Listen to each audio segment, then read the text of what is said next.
terdampak di sini ada 6 kakak. Polisi kembali menggelar olah tempat kejadian perkara diplomat muda Kemlu yang ditemukan tewas terlakban di Indekos Menteng, Jakarta Pusat. Olah TKP ini saudara melibatkan tim Inafis, tim Dokes Polda Metro Jaya, Puslap 4 dan juga dokter yang mengotopsi jenazah. Soal dugaan diplomat muda ini kemungkinan dibunuh, polisi mengatakan tidak mau menduga-duga sebab polisi akan mengungkap kasus berdasarkan penyelidikan kriminal melalui pendekatan berbagai ilmu. Polisi berjanji akan menangani kasus ini secara profesional.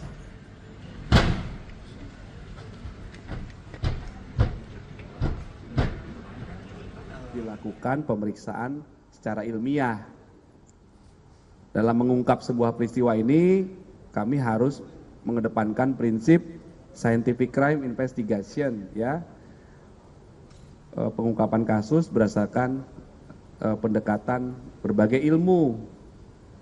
Nah, itu nanti akan didalami. Jadi kami tidak berbicara kemungkinan-kemungkinan. Apapun yang ditemukan dari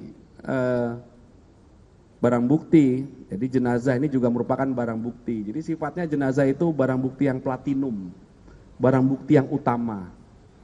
Ya, ini dilakukan analisis, dilakukan pemeriksaan secara laboratoris.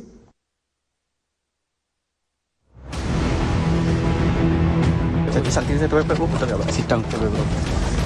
Iya pernah, ya. Pernah tapi itu jangan dikaitkan.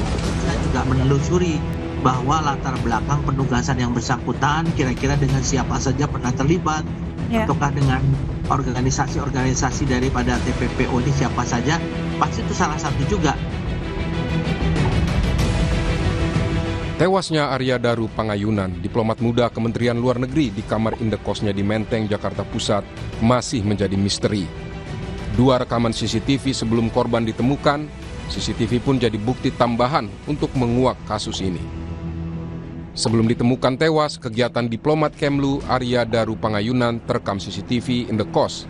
Dari rekaman CCTV hari Senin tanggal 7 Juli 2025 sekitar pukul 11 malam. Korban terlihat seorang diri, baru kembali ke kamar indekosnya. Tak berselang lama, Arya kembali keluar kamar sekitar pukul 23:24 waktu Indonesia Barat. Tampak korban membawa sebuah kantong plastik hitam, diduga hendak membuang sampah. Korban kemudian kembali masuk ke kamar. Lalu keesokan harinya, tanggal 8 Juli, CCTV merekam penjaga kos dan 1 saksi berada di depan kamar korban. Polisi mengatakan, istri almarhum Arya sempat menghubungi penjaga kos untuk memeriksa kondisi suaminya. Terlihat kemudian penjaga kos dan saksi mencoba menelepon dan beberapa kali mengetuk pintu kamar untuk mengecek keberadaan korban. Namun korban tak kunjung menjawab. Salah satu di antara mereka berusaha membuka kamar menggunakan kunci cadangan dan menemukan korban tak bernyawa di dalam kamar dengan kondisi seluruh wajah terlakban. Soal kedinasan korban di Kementerian Luar Negeri, Direktur Perlindungan WNI Kementerian Luar Negeri, Juda Nugraha membenarkan korban pernah menjadi saksi kasus tindak pidana perdagangan orang atau TPPO di Jepang. Namun Yuda menegaskan jangan mengaitkan profesi dengan sebab kematian korban. Jadi saksi itu TPPU betul nggak Pak? Sidang TPPU. Iya pernah, ya. Pernah tapi itu jangan dikaitkan, gitu ya. Kita lihat menunggu hasil penyelidikan polisi. Kita jangan berspekulasi. Jadi kami tidak ingin berspekulasi. Kita tunggu hasil penyelidikan. Tapi memang banyak tugasnya itu berkaitan dengan itu ya Pak? TPPU itu ya Pak? Almarhum itu ya? Seperti tadi kami sampaikan, almarhum itu menjalani tugas. Dia menangani tugas penanganan pelindungan WNI untuk wilayah selain Asia Tenggara dan juga Timur Tengah. Keterangan Juda seperti saling bersambut dengan keterangan mantan Kabareskrim Polri Komjen Purnawirawan Ito Sumardi yang menilai pemeriksaan latar belakang pekerjaan korban yang pernah mengurus kasus TPPO penting dilakukan untuk mengungkap penyebab kematian korban. Terlebih di beberapa negara ada sindikat dalam kasus TPPO.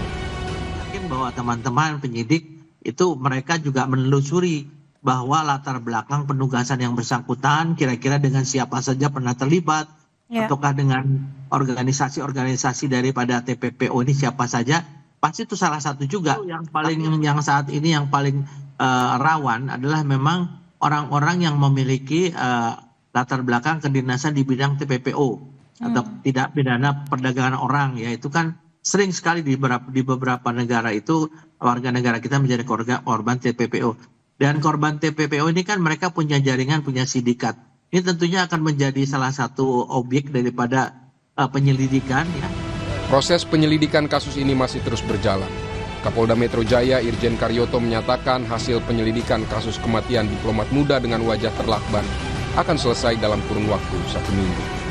Yang ada perlu dipelajari oleh forensik, ya, baik CCTV, kemudian hasil otopsi, dan juga termasuk digital itu dari laptop dan lain-lain, ya. Mungkin seminggu lagi selesai. Nanti ada kesimpulan. Insya Allah mudah-mudahan seminggu lagi selesai. Selain rekaman CCTV, saat ini penyelidik masih melakukan pemeriksaan terhadap sejumlah alat bukti, seperti hasil otopsi serta bukti digital, seperti alat komunikasi dan komputer jinjing milik korban. Juga rekaman CCTV untuk menguak penyebab kematian diplomat Kementerian Luar Negeri. Tim Liputan Kompas TV. Lalu bagaimana jalannya olah TKP lanjutan yang dilaksanakan hari ini? Kita bergabung dengan jurnalis Kompas TV Zefanya Situmeang dan juga juru kamera Bondan Wicaksono. Selamat petang Zefanya. Ini dilakukan olah TKP lanjutan. Sebenarnya apa yang digali dalam olah TKP lanjutan ini, Zefanya? Ya Yasir, untuk olah TKP yang sudah dilakukan tadi pagi, ini yang tadi melibatkan tim Inavis, kemudian tim Dokes dari Polda Metro Jaya, juga Puslap For Mabes Polri, ini untuk mengecek kembali kamar kos dari milik korban begitu, dan juga dicek lagi terkait dengan kesamaan ventilasi jendela milik kamar dari korban dengan ruangan lainnya. Hal-hal tersebut ini yang tadi dicek ulang oleh polisi dan juga petugas lainnya begitu, yang dimana ini hasilnya masih kita tunggu. Tapi Yasir dan juga saudara, ketika saya sampai di TKP ini memang ada beberapa hal yang menarik perhatian saya, karena memang menurut saya ini lokasi area indekos ini memiliki pengawasan yang cukup ketat. Juru kamera Kompas TV, Bondan Wicaksono, akan memperlihatkan kepada Anda situasi area dari indekos. Saya akan menggambarkan dari pintu masuk saja, dari pintu pagar, ini ada CCTV yang mengarah ke jalan area depan pagar dari indekos. Ini untuk memperlihatkan aktivitas kedatangan atau keluar masuknya warga setempat begitu, atau yang menghuni indekos di sini. Setelah ada satu CCTV di depan, ada sebanyak 3 CCTV lainnya yang berada dari dalam area indekos yang mengarah ke halaman atau area depan indekos. Akan ditunjukkan lagi oleh juru kamera Kompas TV, di ujung atap itu ada sebanyak 3 CCTV yang mengarah ke area halaman indekos. Ini bisa menjadi salah satu petunjuk bagaimana aktivitas yang ada di area halaman indekos begitu ya. Karena Yasir dan juga saudara, ternyata di area lingkungan indekos ini tidak hanya ada indekos, tapi ada sebuah toko yang menjual sebuah barang begitu ya. Ini yang artinya bisa dikunjungi oleh masyarakat umum yang ingin membeli barang, di mana toko ini beroperasi sampai dengan pukul 10 malam. Nah, di dalam area toko ini saya lihat ini juga ada CCTV. Artinya ada banyak sekali CCTV ini yang mengawasi area tempat ini. Selain itu, di sebelah toko ini barulah di belakang saya ini adalah lokasi dari indekos yang kurang lebih terdapat sebanyak 12 kamar kalau kesaksian dari warga setempat begitu ya.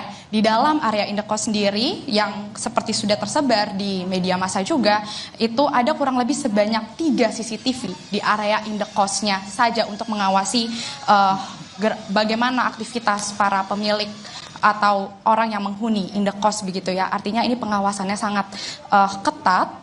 Mungkin ini bisa menjadi petunjuk seharusnya bagaimana, tapi memang kita harus menunggu bagaimana pemeriksaan dari polisi begitu, karena kalau saya lihat juga Yasir dan juga saudara, memang tidak ada petugas keamanan atau satpam yang berjaga di area indekos ini, sehingga kita harus menunggu tentunya. Dan ini di belakang saya baru saja datang, yang masih harus kita konfirmasi apakah ini dari petugas tempat juga yang masih akan melakukan pengecekan kembali, tapi nanti akan kita konfirmasi kembali ya dan juga saudara, yang jelas saat ini hasil pemeriksaan masih terus dilakukan oleh polisi begitu ya, untuk pemeriksaan CCTV yang sudah dikumpulkan, kemudian pemeriksaan dari keterangan saksi dan juga sejumlah alat bukti lainnya seperti alat komunikasi digital yang sudah disampaikan pada paket pengantar tadi. Kita masih menunggu Yasir, karena dari Kapolda Metro Jaya Irjen Karyoto menargetkan minggu depan ini diharapkan hasilnya bisa disampaikan kepada media massa.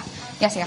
Kita nantikan bagaimana hasil penyelidikan dari polisi terkait dengan kasus ini. Terima kasih jurnalis Kompas TV Zevanya Sitomeyang dan Bondan Wicaksono atas informasinya.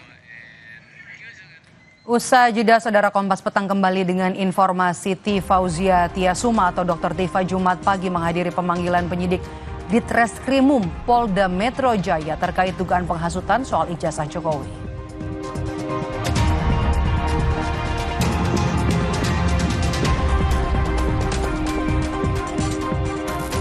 Pasca gugatannya tidak dilanjutkan oleh pengadilan, saudara, atau gugur penggugat ijazah Jokowi, Muhammad Taufik mengaku menyiapkan gugatan baru untuk Universitas Gadjah Mada dan Komisi Pemilihan Umum.